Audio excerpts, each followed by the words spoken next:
अब आप ये देखेंगे, ये जो छत में लगा हुआ चौकोर पत्थर है, यही मानसून पत्थर है। जैसे ही मानसून बनता है यही पत्थर पसीज के टपकने लगता है, और ये तब तक टपकता है जब तक बरसात नहीं होती। जैसे ही बरसात मतलब मानसून हमारे उत्तर प्रदेश में आएगा, ये पत्थर सूख जाएगा। दूसरी खासियत इसमें ये है कि जिस प्रकार की बरसात होनी होगी उसी प्रकार से बूंद आएगी।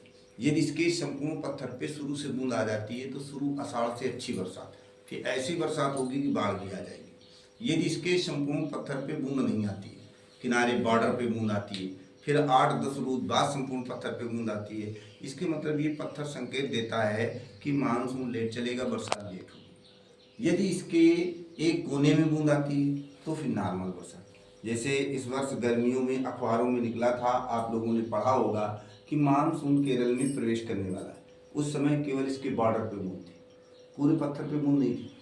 वही 8 जुलाई को जैसे ही मानसून हमारे उत्तर प्रदेश में आया, ये सूख गया। तो देखेंगे कि कोई भी वैज्ञानिक ये नहीं कह रहा था कि मानसून लेट है, जबकि हमारे यहाँ आषाढ़ खाली चला गया, कुंवार में बरसात हो रही थी। जहाँ मानसून 24 जून को उत्तर प्रदेश में पूर्णतया जाता था, वहाँ 8 जुलाई को आ पाया। तो यही आज आश्चर्य का विषय बना हुआ है कि प्राचीन समय का पत्थर कितनी सटीक भविष्यवाणी करता है और वैज्ञानिक अनुमानों को फेल की हुई। दूसरा, इतना प्राचीनतम मंदिर जीवंत हालत में हमारे भारतवर्ष में कोई दूसरा मंदिर नहीं। इसका प्रमाण क्या है? इसका प्रमाण देखेंगे, ये जो चिन्ह बना हुआ है, इस चिन्ह को बड़ा सजा करके मंदिर में बनाया, उसके अंदर रखा गया। आप लोगों ने इतिहास में पढ़ा होगा सिंधु घाटी सभ्यता, कि सिंधु घाटी सभ्यता काल के लोग प्रतीक चिन्हों की पूजा करते थे। वहीं लिखा है कि सिंधु घाटी सभ्यता संसार की सबसे प्राचीनतम सभ्यता है।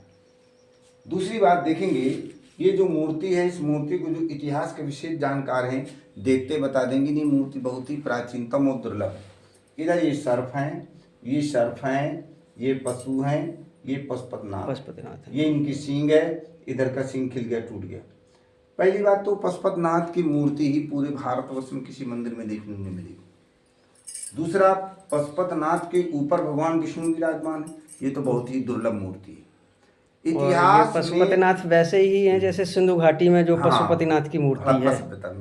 हड़प्पा सभ्यता पढ़ेंगे तो बिल्कुल सेम टू सेम यही फोटो मिलेगी। हाँ। हड़प्पा और सिंधु घाटी सभ्यता काल का कोई भी स्थान आपको जीवंत नहीं मिलेगा, क्योंकि जितने भी स्थान मिले हैं खुदाई से खंडा है।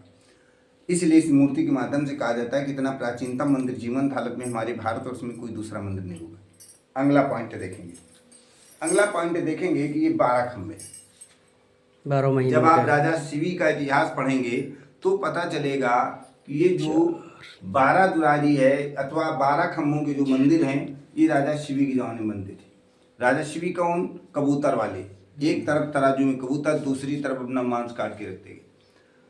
तो ये जो है पहले खुले होते थे, खंभों पे ही मंदिर रहा है, लेकिन जैसे जैसे राजा आते गए दीवार खड़ी कर दी गई और खंभों के बीच की दूरी को कवर कर दिया गया। अब हम ध्यान देंगे कि राजा शिवी कौन हुए? राजा शिवी चंद्रवंश में दुष्यंत और शकुंतला से बहुत पहले हुए। दुष्यंत और शकुंतला के बहुत बाद महाभारत के बाद उड़ीसा की जगन्नाथपुरी बनी। तो ये 12 खंभे प्रमाणित करते हैं कि ये उड़ीसा की जगन्नाथपुरी से प्राचीनतम है, अर्थात ये महाभारत से बहुत पहले का है। अगला पॉइंट देखेंगे कि ये जितनी भी सभ्यताएं हैं जी, सिंधु हड़प्पा ही नहीं, जितनी भी सभ्यताएं वो सब नदियों के किनारे पाई गई। प्राचीन समय में पानी का जो मुख्य स्रोत था वो नदी थी। जितना ट्रांसपोर्ट होता था नदियों के सहारे होता था, इसीलिए प्राचीन समय में जो नगर बसते थे या देवालय बनाए जाते थे वो सब नदियों के किनारे होते।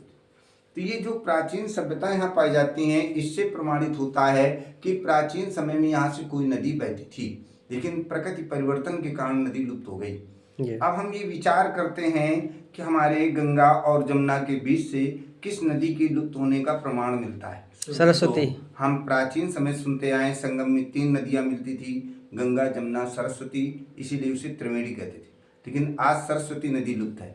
तो ये जो प्राचीन सभ्यताएं यहाँ पाई जाती हैं, कुछ पत्थर पाषाण काल का मिला, पाषाण काल का पत्थर मिलना ये प्रमाणित करता है कि ये स्थान बहुत ही प्राचीन समय में गंगा से ज़्यादा सरस्वती नदी का महत्व था। जो ऋषि मुनियों के आश्रम होते थे वो प्राचीन समय में सरस्वती नदी के किनारे होते थे। तो जो प्राचीन समय का पाषाण काल का पत्थर मिलना, ये सभ्यताएं पाई जाना, इससे प्रमाणित होता है कि प्राचीन समय में यहाँ से सरस्वती नदी बहती थी। सरस्वती नदी महाभारत के पहले लुप्त हो गई थी। इससे भी प्रमाणित होता है कि नहीं, महाभारत से पहले का है। जी। अगला पॉइंट देखेंगे, अभी 99% लोग ये नहीं जानते कि शिव जी को विश्वनाथ क्यों कहते हैं और जगन्नाथ क्यों कहते हैं। होता क्या है कि जब शिव अखंड समाधि में जाते हैं तो जो शिव के पद हैं ये भगवान विष्णु के पास पहुंच जाते हैं, तो भगवान विष्णु जगन्नाथ कहलाने लगते हैं। और जब विष्णु शयन में जाते हैं तो जो विष्णु के पद हैं ये भगवान शिव के पास पहुंच जाते हैं, तो शिव विश्वनाथ कहलाने लगते हैं। जैसे आप कभी भी महाभारत पुराण देखेंगे तो महाभारत पुराण में देखेंगे भीष्म पितामह ने युधिष्ठिर को विष्णु सहस्त्र नाम का उपदेश दिया। विष्णु सहस्त्र नाम का उपदेश देने से पहले एक श्लोक कहा। क्या श्लोक कहा?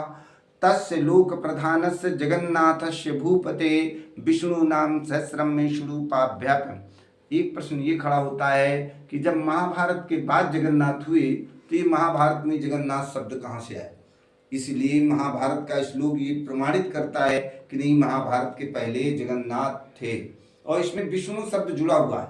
विष्णु सहस्त्र नाम शुरू में पाभ्यापक, इसके मतलब ये प्रमाणित करता है श्लोक कि पहले प्राचीन समय में भगवान विष्णु को ही जगन्नाथ कहते थे और भगवान विष्णु का ही स्वरूप कृष्ण, इसलिए कृष्ण को ही जगन्नाथ कहते हैं। लेकिन आज लोगों ने इतिहास ही बदल दिया कि सुभद्रा, बलदाऊ और कृष्ण तीनों लोगों के मिलने जगन्नाथ बनते हैं। अब हम आपको बताते हैं कि भगवान विष्णु को जगन्नाथ कहना कहाँ से प्रारंभ किया गया। आप शिव